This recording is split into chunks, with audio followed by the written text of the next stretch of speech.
Olá, queridos irmãos e irmãs, sejam todos muito bem-vindos a mais este programa Trechos da Sabedoria Divina, nesse ciclo estudando as mensagens de paz transmitidas pela Virgem Maria ao vidente Frei Elias del Sagrado Coração de Jesus. Hoje nós vamos dar um salto no tempo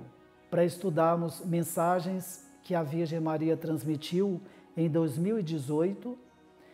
e faremos o estudo hoje da mensagem do dia 24 de dezembro, aproveitando esse período natalino, uma vez que essas mensagens constituem uma série intitulada Revelações Divinas deste Tempo. E a mensagem de hoje ganhou o título Na Humilde Gruta de Belém. É uma série de mensagens que foram transmitidas em 2018. E nós vamos pedir licença para deixar um pouquinho o livro, que é do período de 2011, para ingressarmos nessas mensagens pelo conteúdo tão precioso que essas mensagens nos trazem, no sentido de revelações divinas, assim como o próprio título da série indica. Nessa mensagem inicial, que é do dia 24 de dezembro de 2018, ela diz, por exemplo, que eles foram tomados, ela e José, tomados por uma surpresa, e essa é a primeira revelação que ela faz, quando eles se viram guiados pela estrela de Belém e se depararam com as grutas do povoado daquela região. E que essa decisão, a decisão de nascer na gruta, num presépio humilde, foi tomada pelo próprio Jesus, o Deus vivo, feito homem e consciência. Que ele quis que fosse assim, para que desde o início ele pudesse transmitir à humanidade esses valores que marcariam depois toda a sua vida. Ela nos fala também dos reis magos, que eram seres contato, que eles tiveram uma visão interna e visualizaram o espaço, o local desse universo em que se daria o nascimento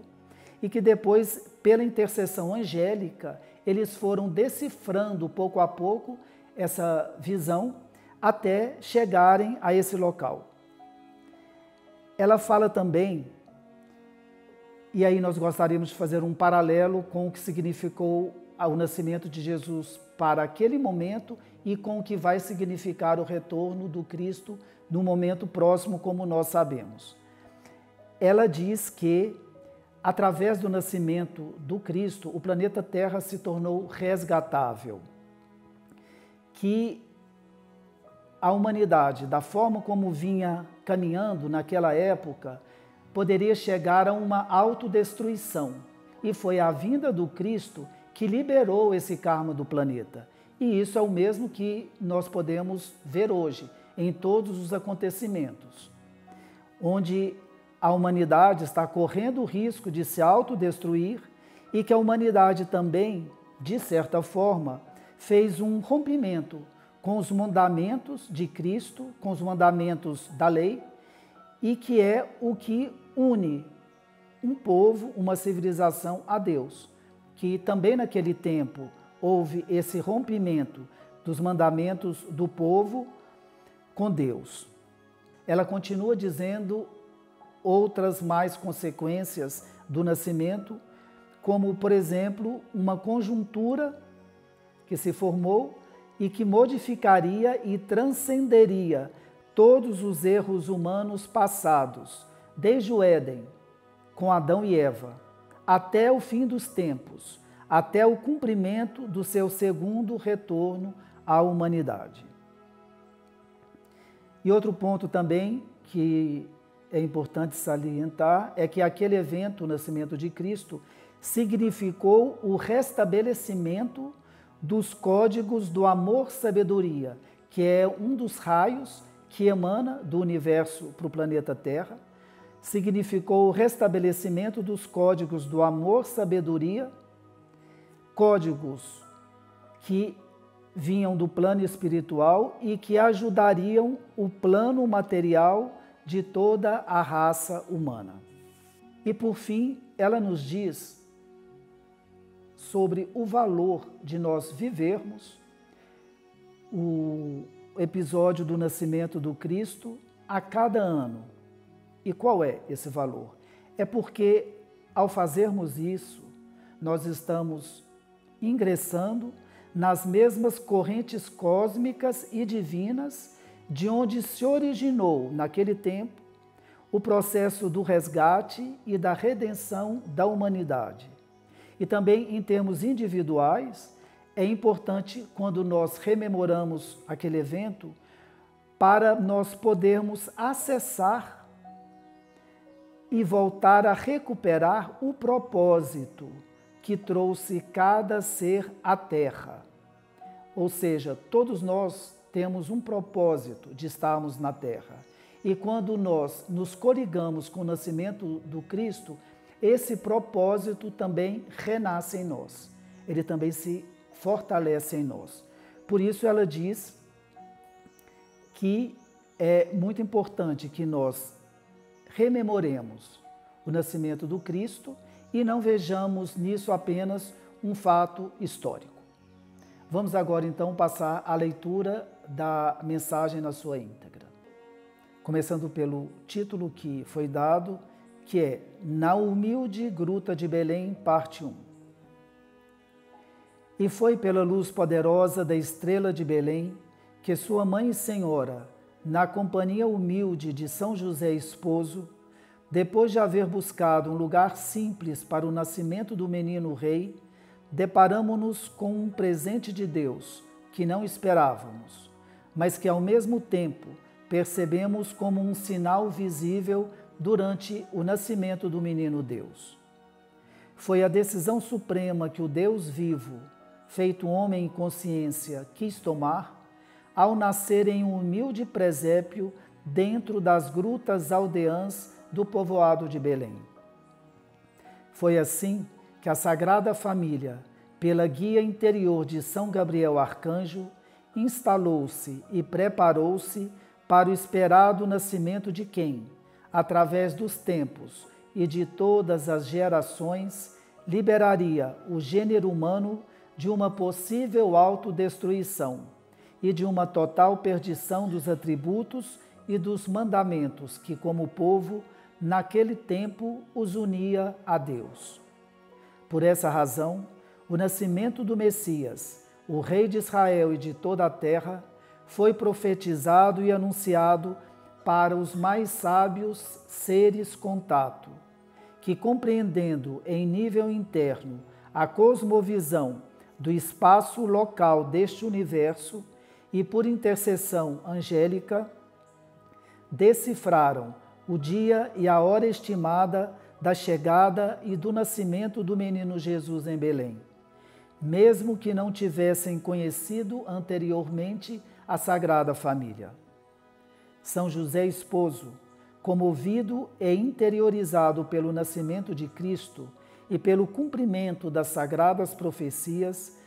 testemunhou que todo o seu grande esforço e empenho nos preparativos da chegada do pequeno menino seriam pequenos.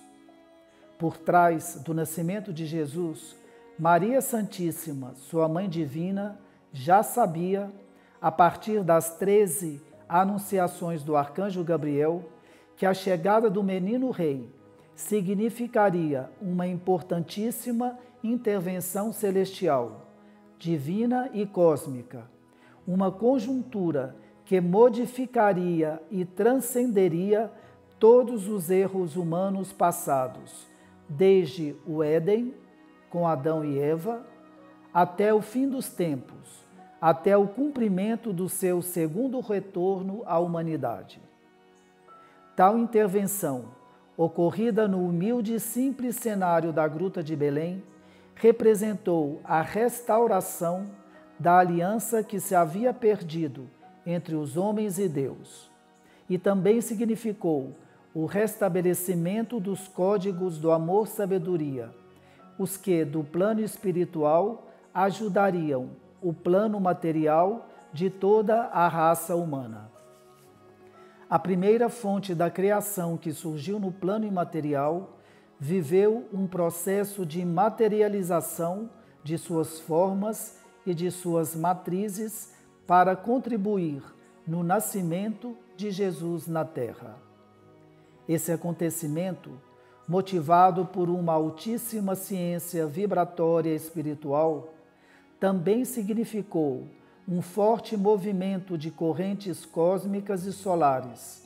de emanações e de impulsos divinos que favoreceram que, através do nascimento de Cristo, descesse à Terra não apenas um dos aspectos de Deus da Trindade, mas também que se produzisse um estado de contato entre todos os seres que naquele tempo tinham uma total confiança na chegada de seu Salvador.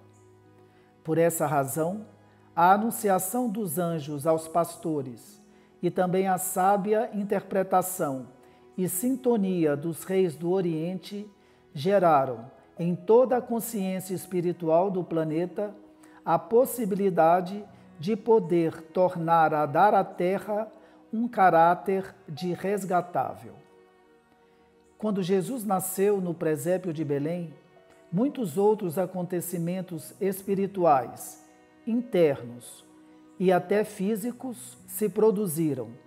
já que o descenso da energia imaterial de Deus abraçou e abarcou muitas situações planetárias. Todos que, com sinceridade e devoção, fazem memória do nascimento de Cristo, ano após ano, voltam a ingressar nas mesmas correntes cósmicas e divinas de onde se originou, há mais de 2000 anos, o processo do resgate e da redenção da humanidade. Celebrar o nascimento de Cristo todos os anos não é viver o passado ou retornar a uma história verídica, mas significa regressar à origem da origem, não apenas como planeta, mas também como ser, através do nascimento de Cristo, para poder acessar um estado de expiação espiritual e para poder voltar a recuperar o propósito que trouxe cada ser à Terra, apesar de todos os erros vividos. É esse impulso que até os dias de hoje possibilita a continuidade no planeta da existência dos seres crísticos, que gerarão, passo a passo, o cumprimento do plano. Agradeço-lhes por responderem ao meu chamado. Abençoa-os, sua mãe, Maria Rosa da Paz. Ficamos por aqui hoje, irmãos, então, renovando nossos votos de um Feliz Natal a todos, de uma maior proximidade nossa com toda a Sagrada Família, e os aguardamos no próximo programa. Uma boa semana a todos.